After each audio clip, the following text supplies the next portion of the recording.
started off as a PG podcast, but then Devin just kept on dropping shits and fucks, and now... That's right. We are live. The ghost faced himself, Brandon Tanev. This isn't like the start of last season when it was just, it looked like the Canucks were just a beer league team not playing defense at all. And just before Chris goes, no, I'm kidding, Chris, you can actually go now. No, hold on. Oh, we had to give more time for coming on late. So. I still had, hold on. All right. Chris go, and then I got something else to say at the end. So, an elf and a midget in 2 back-to-back games. Yeah, he's definitely on a friendship tour for sure. Think, oh yeah, I'm okay with him being, the 6'7" defenseman. No!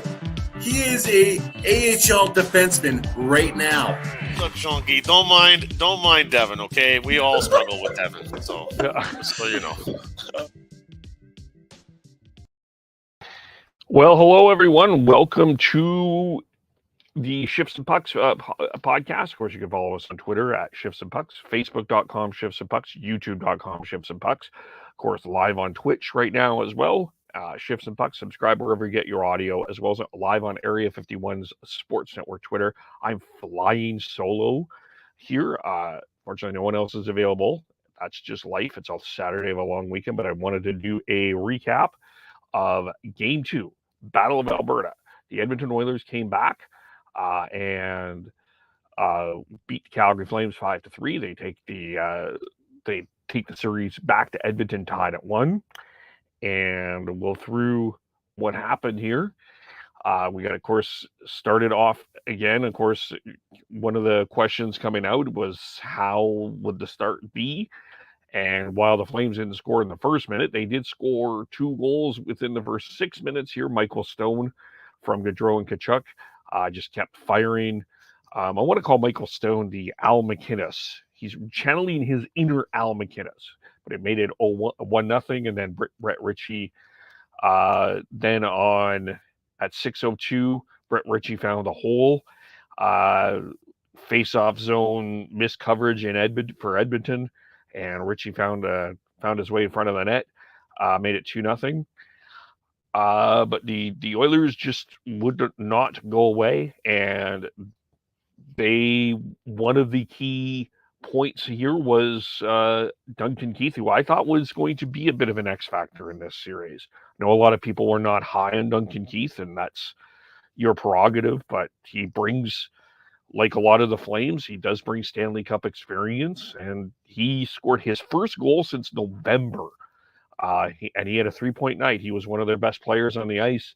McDavid and Draisaitl, that line was putting pressure on, and Keith scored, and we come out of the first. It's 2-1 for the Flames, and shots on goal line the first were 14-12 in the Oilers. I thought Markstrom looked okay. Smith allowed those first 2 goals. You could argue if they were great goals or not. The first one, Zach Hyman's stick broke, so a bit of a bounce there, and then we had the second goal was a face-off coverage, so would probably blame everybody there. But coming in the second, Flames get a power play. Tyler Toffoli from Lindholm and Gaudreau. I want to talk about Lindholm here in a second. 3-1. Good news for the Flames. Problem, though, is Matthew Tkachuk puts himself in a penalty situation. I think it's him and Nurse that go off at that point. It's 4-on-4.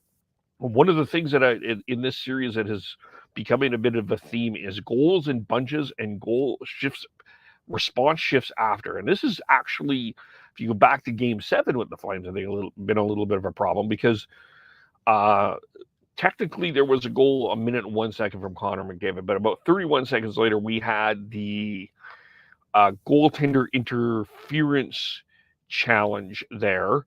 McDavid going in, leaves it, takes it to the net. Draisaitl pounces on the rebound. It's 3-2. Go back to the first period, of course, there's the first of what we call karma, I guess, or fair here. We also had the situation where the ref blew the whistle late in the first. Puck looks loose. Referee blows a whistle. The Oilers score. Ref blows a whistle. no goal. We kind of move on there. But I think Oiler fans were a little upset because the puck looked loose. The Oiler fans would appreciate that sort of ruling a little bit later. But my understanding of the rule is if there's a whistle, there's a whistle. The ref can't see the puck. And if the official can't see the puck, you have to stop the play. That's sort of always been my understanding of the rule going through hockey. So someone can correct me if I'm wrong on that. But just to go back here, we had the goaltender interference 31 seconds later. Draisaitl deposits in. Sutter challenges. Right call, I think, in my opinion. Makes it 3-2. But McDavid is undaunted. Connor McDavid has been on another level since Game 6. He showed it again. And he gets his 6. He gets to the net. It's 3-2. Then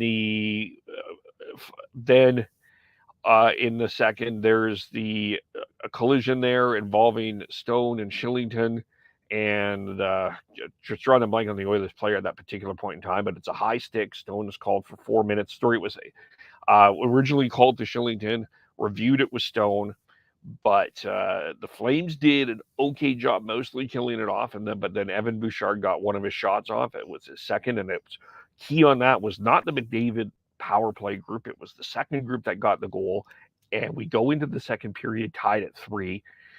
Shots in the second were 15-13, so 29-25 favoring the Oilers at that point in time. Now, getting to the third, I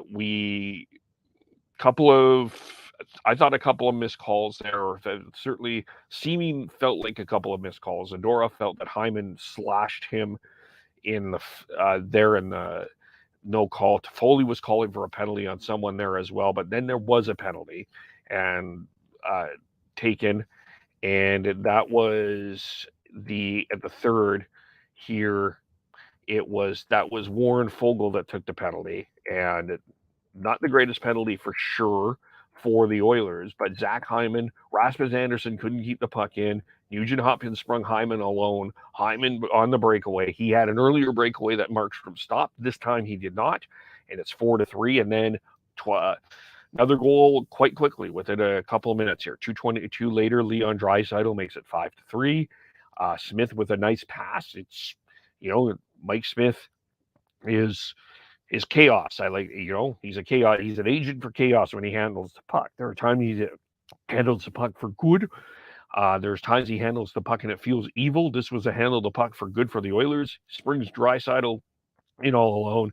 Ends up 5-3. The Flames put on some pressure late, but they couldn't get past Smith. Smith was, frankly, to be honest, a better goaltender than Jacob Markstrom. And the Oilers come away with the 5-3 victory. So a couple of turning points a couple of things I wanted to get into here, and I'll just bring this up here and we'll discuss as we go over to here. Let's start with McDavid. We already talked about that. McDavid was something else, and he wasn't his dominant offensive self late in the third period. No, but he blocked a shot late in the third to clear the puck out. I just think he's been all over the place. Connor McDavid is the best player in the game right now, and it's not close. And the problem that the Flames are going to face is McDavid is continuing to go on a different level. And when you don't have Chris Tanev in your lineup, and though he participated in morning skate again today, it's no disrespect to the Flames defense, but it's hard. It's hard. It just doesn't. The Flames, this is what's happening is the Flames are able to get pressure on the Oilers for sure, but the Oilers are able to get pressure and sustain some pressure on the Flames defense as well. And then you have to add the game that Zach Hyman and Ryan Nugent-Hopkins had. They were both outstanding. I thought Hyman had a number of chances. We'll go through the lines here. Just the simple line here. Hyman plus 1 point, comes out even, 2 hits, 3 blocks. 23-14. He was just all over the place. McDavid's 2 points, +3, 5 hits, which was second on the team. Hyman actually had Simon had 6 shots on goal. McDavid had 5 shots on goal. McDavid had four hits to tie Yamamoto for leading the forwards in hits again. So McDavid's being a physical presence. The one key block, 2 giveaways, 21-30. Ryan Nugent Hopkins actually played more than Connor McDavid last night, where Nugent Hopkins played 24-33. And I just thought that Nugent Hopkins and Hyman just added a different element. Duncan Keith, 3 points, +1, 2 shots on goal, was a threat offensively. Evan Bouchard was also a threat offensively. He got the 1 goal. He had 5 shots on goal, 451 of power play time. So, the Oilers got their players played other than McDavid. I've seen a lot of Flames fans saying that this is a one-man show. It's a one-man show in a lot of ways, but that one-man show is dragging people into this battle, and there are people inspired. Zach Hyman was inspired. Leon Draisaitl had 3 points, a goal and 2 assists, 3 points. He's playing on one leg, 3 shots on goal. He played more than McDavid actually as well. He played 23 minutes and 16 seconds. He 825 on the power play. So, I just think from the Oilers' perspective, they outplayed the Flames. They deserve to win. And from that, they come away with the 1-1 with 1-1. And I think they take the momentum into game 3. There's no question about it. From the Flames' perspective, Smith outplayed Markstrom. I think that's fair to say.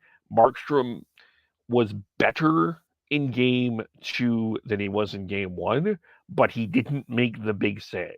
And that's like he just still needs to be better. There wasn't a goal that he should have had, like in terms of technically, but you hope that you get that big Rob save that he's been able to do. He did in Dallas. Even the Hyman one, even the Draisaitl one, it would have given the Flames that chance. And it's a funny bounce, too, because if Anderson had a good shot there on Smith, if he's able to keep it in, but he didn't keep it, it wasn't able to do it, and Hyman is able to break away. So, I think he needs to be better. I think he knows he needs to be better, and he's going to have to steal at least one game. Devin and I talked about this. Mike Smith is going to steal a game here. Connor McDavid is going to, those are the two things that you are going to expect here for sure. But the Flames players need to step up, and they were certainly, 5-on-5. It looked Flames, natural stat trick had the advantages. Special teams 4-on-4 was 8-4, I think, chances favoring the Oilers, but I think it turned around and the Flames had more 5-on-5 chances, and they certainly look better for the most part 5-on-5. Can't take penalties. I thought the Flames took a lot. The Matthew took a bad penalty. Michael Stone's 4-minute, not a good penalty. Blake Coleman took a penalty at 2-0. And then, there's also was the opportunity in the first that Michael Backlund had in front of Smith, and the puck just bounced. He was surprised that the puck was there. There's been a few of that for the Flames a couple of times here. So, got to take advantage of the chances that you get. You cannot. I think the ideal number of power plays that you give to the Oilers is 3. Anything more than 3 is an advantage to the Oilers. It's quite simply, as Daryl Sutter says, you got to stay out of the box. And Johnny Gaudreau had 2 assists. He had 4 shots on goal and a hit. I thought probably the best forward. Him and Michael Backlund, I thought, were the best forwards. Backlund was 71% in the faceoff circle, played 20-55. It was -1. He had 3 shots on goal, 3 giveaways, 2 takeaways. But that line, that Backlund, Mangiapane to Coleman line has been generally the best line so far. Think we need a little bit more from Elias Lindholm. That's one person. I see this line of -1 point, -2, 2 penalty minutes, 2 shots on goal, 3 hits, and a block. Thought he was okay, but I just don't. he needs to take this another level. If McDavid is going to take this up another level, if you're going to get Nugent Hopkins and Hyman at another level, the Flames forward group is going to have to step up even more. Johnny Gaudreau is generally doing that. I think he may have to even step up a little bit more. 1905. Some talk about how much he played. Gaudreau seems to be more effective at less than 20 minutes. So I think Sutter likes to keep him at an 18 to 20 minute pace there. So, but to a man, the Flames said that they took too many penalties. Defensively, 7-8 hits for the Flames combined. Anderson and Zadorov. Anderson led the way offense with ice time with 25-54, 3 hits, 1 block, 1 giveaway, 1 takeaway. Zadorov, I think he's been solid. 2 blocks, 1 giveaway. I think he's probably been solid. Michael Stone, the 4 minutes, he got the goal, 2 shots on goal, 1 block. I think he's doing the best he can. Eric Branson, this is one question that I'm generally curious of. So Eric Branson played 20 minutes. Oliver Shillington played 13:09. Is Eric Branson a player that, can play 20 minutes in this frantic pace? Like, I don't know if I can say that. I've loved what I thought Eric Branson has been a very valuable piece here, but I don't know if he at 20 minutes is what you're going to get there. So, Calle Yarncrow, he seems to be snake bitten, 3 shots on goal for sure, but he still hasn't scored a goal for the Flames yet, ever, in a Flames jersey, not regular season or playoffs. He had a couple of opportunities. To be fair, so to Lindholm had that one opportunity on Smith that bounced off his shoulder. Smith played well. Is it technically a marvel to watch? No, but Smith is a resilient, fiery guy that if you give him, he's not going to give up. He has a bit of a fire in him. He may give up bad goals, but he also has the ability to steal you again. That's just the way that Mike Smith is. It's a bit of chaos. It's either for good or evil. And the Flames did have some chances. I just think they need to take the puck to the net a little bit more than they did. Put pucks in feet. I think that's one of the things that the Oilers caused a lot of mad scrambles in front of the Flames net. I think the Flames need to do that a little bit more as well. So go back to the one other thing that happened in the third period was Toffoli on the power play did tie it, put the puck in the net to tie it at 4, but again, ref lost sight of the puck, so that didn't count. So, ref lost sight of the puck. I think there was a lot of complaints about the officiating. Both Oiler fans and Flames fans were complaining about the officiating, and both fair game, I thought. Don't know if it was the best night for the officials. Saw Tyler tweet that one of the difficult challenges is when a ref loses sight of the puck. So maybe that's something we can break down with him. But losing sight of the puck, I'm not going to necessarily blame the officials on that. But I thought there were some soft and missed calls both ways. Not sure if I thought the Fogle penalty was, the best penalty for the Oilers. I thought there were a couple missed calls here. You go back on that Duncan Keith goal as an example. McDavid's holding the Zadorov stick. He's done that a couple of times. I think the Flames may want to talk to the officials about that. He gets away with some things, but he's also dominant and just something to watch. So let us know what you thought of the game. 5-3 again. Flames lose. Back up on Sunday. That Oilers crowd, though, is going to be on fire. They are going to come on the first 10 minutes of that game. I think the Flames had all of the momentum in the first 10 minutes, first 2 games. Going to be very different. The Flames are going to have to handle that pace. McDavid is going to start. McDavid is going to play. My guess, 3 of the first 5 minutes, McDavid is going to be on the ice. I wouldn't be surprised if the Oilers double shift him.